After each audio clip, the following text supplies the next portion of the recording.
gusubiza mwene data wowe kunyumva bagiye gushimira ko wongeye gufungura akavideo gatoya. Imana igumugisha kandi amahoro y'Imana akoze kubana nawe. Nkwifurije igitondo cyiza, umunsi mwiza, ijoro ryiza bitewe naho uri. Nkwifurije kugira pasika nziza tuzagira muri iki cyumweru.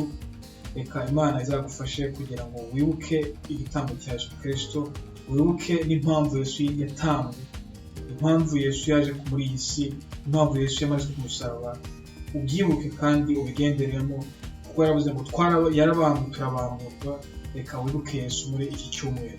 Ijambo ry'iki cyumweru turarisanga mu gitabo cya Matayo igice cya 11 umurongo wa 28-30.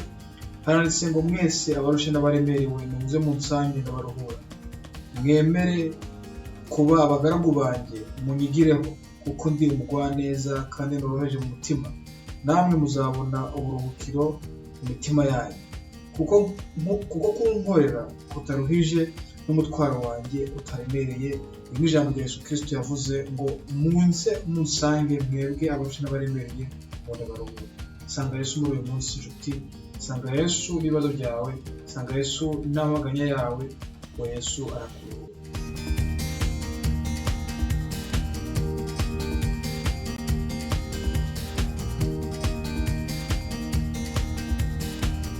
Shalom, my beloved friend. I thank you for opening this word of the week. May God bless you in this coming week.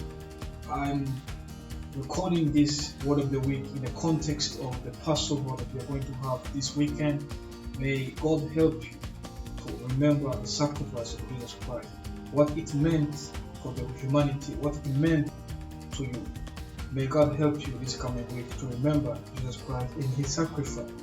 He died for your sins, He died for my sins, He died so that you may live. Remember that this coming week.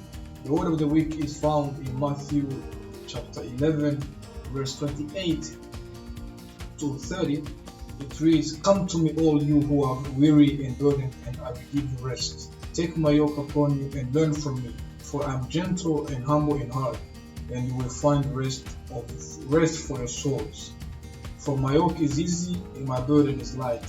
This is the word of the week.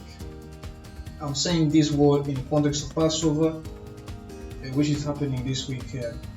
Jesus is calling you to bring your burden. He is calling you to bring all your troubles, and He promised to give you rest.